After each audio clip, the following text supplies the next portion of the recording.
Hello friends, कैसे हो आप लोग? सभी साथियों को नमस्कार। आई होप आप अच्छे होंगे। दोस्तों, 23 मार्च को माननीय मुख्यमंत्री जी योगी आदित्यनाथ जी कानपुर में बिठूर महोत्सव में शामिल होने के लिए आ रहे थे। इसलिए कानपुर में मुख्यमंत्री जी के आगमन पर दिव्यांग महागठबंधन के पदाधिकारियों द्वारा प्रशासन के माध्यम से 5 मिनट का समय मांगा गया था। जैसा आप लोग को पता है, लेखपाल और मुख्य सेविका के अभ्यर्थी लगभग 1.5 साल से लखनऊ में आंदोलन धरना कर रहे हैं। मुख्यमंत्री जी से मिलने की कोशिश कर रहे हैं, उनसे समय मांग रहे हैं, पर प्रदेश के मुखिया को दिव्यांगों से मिलने के लिए समय नहीं है।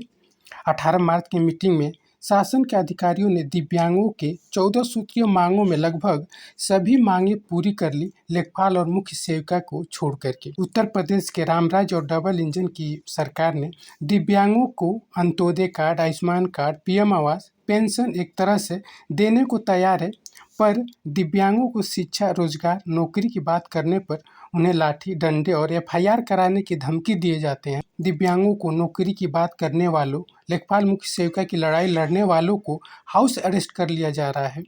और यही हुआ दिव्यांग महागठबंधन के महासचिव वीरेंद्र जी के साथ। शासन प्रशासन और मुख्यमंत्री जी के द्वारा 5 मिनट का समय तो नहीं दिया गया 23 मार्च को दिव्यांगों को मिलने के लिए, पर हाउस अरेस्ट कर लिया गया। दोस्तों, ये जो आत्मनिर्भर की भारत है, अगर दिव्यांगों को शिक्षा, रोजगार, नौकरी छीन करके दिव्यांगों को कैसे आत्मनिर्भर बनाया जाएगा, ये भी देखना है कि विकलांगों को सिर्फ दिव्यांग नाम देने से उनका भला नहीं हो सकेगा। ये दिखाने की बात है कि हम विकलांगों के बहुत बड़े हितैषी हैं। उत्तर प्रदेश की सरकार दिव्यांगों के लिए कितना हितैषी है, ये जब आप ग्राउंड लेवल पे दिव्यांगों की लड़ाई को देखेंगे तब समझ में आएगा।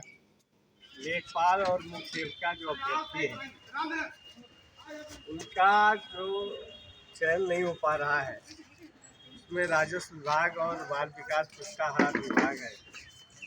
ये जो मनमाने रवैये के कारण और यूपी SSSC आयोग, उनकी वजह से समस्याएं आ रही, बच्चों का भविष्य खराब हो रहा है। तो ये उसके संबंध में ज्ञापन है। दूसरा ये है कि जो कुछ स्थानीय स्तर की भी समस्याएं हैं, उनका भी ज्ञापन है। तो ये हम आपके माध्यम से माननीय मुख्यमंत्री उत्तर प्रदेश सरकार को देना चाह रहे हैं, और ये उम्मीद है कि आपके माध्यम से ये पहुंच जाएगा। हम इसके संबंध में पत्राचार करेंगे अपने बड़े अधिकारियों के माध्यम से, आपकी मांग ऊपर तक पहुँचाई जाएगी।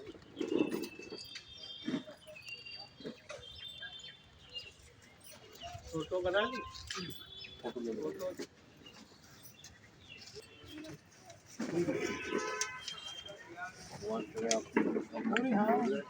ठीक है सर। उत्तर प्रदेश की सरकार दिव्यांगजनों को उनका हक नहीं देना चाहती है। लेखपाल अभ्यर्थी और मुख्य सेविका अभ्यर्थी पिछले 15 महीनों से लखनऊ में धरना अनशन कर रहे हैं, लेकिन सरकार के अधिकारी मूक दर्शक बने हुए हैं। अभी महामहिम राज्यपाल के निर्देश पर 18 मार्च को जो है माननीय स्वतंत्र प्रभार राज्य मंत्री दिव्यांगजन सशक्तिकरण विभाग श्री नरेंद्र कश्यप जी की अध्यक्षता में एक बैठक हुई थी, जिसमें सारे विभागों के अधिकारी आए थे। जवाब राजस्व विभाग को देना है, जवाब बाल विकास पुष्टाहार विभाग के अधिकारियों को देना है। और जवाब दे कौन रहा है? यूपी SSSC आयोग के सचिव दे रहे हैं जवाब। मतलब जो भी समस्याएं आ रही हैं, उनका समाधान विभाग को करना है। वैकेंसी विभाग की है। आयोग तो केवल एक एग्जाम कराने की एजेंसी है। एजेंसी कैसे जवाब दे सकती है? जब विभाग तो तैयार भी हो जाता है कि भाई चलिए ठीक है, हम मान लेते हैं गलती हुई है, हम नियुक्ति दे देते हैं, लेकिन आयोग नहीं होने देता है। तो इन सब चीज़ों को लेकर के आज ज्ञापन दिया गया है। और भी जो स्थानीय स्तर की समस्याएं हैं, चाहे आसरा आवास की हो और दिव्यांगजन अधिनियम की हो, तमाम समस्याएं थी, उन सभी मामलों का ज्ञापन आज दिया गया है। और सरकार माननीय मुख्यमंत्री जी से यही अपील की गई है कि न्याय मिले। अगर वास्तव में मुख्यमंत्री जी चाहते हैं कि दिव्यांगजनों को न्याय मिले, तो जो लेखपाल अभ्यर्थी और मुख्य सेविका अभ्यर्थी हैं, उनको उनका हक दें। क्योंकि अंतिम चरण में डॉक्यूमेंट वेरिफिकेशन के बाद फिर कुछ बचता नहीं है, फिर मेडिकल बचता और ज्वाइनिंग होती है। उस दौरान आप ये कह देंगे कि आप अच्छा में नॉट क्वालिफाइड है, तो ये माना नहीं जाएगा।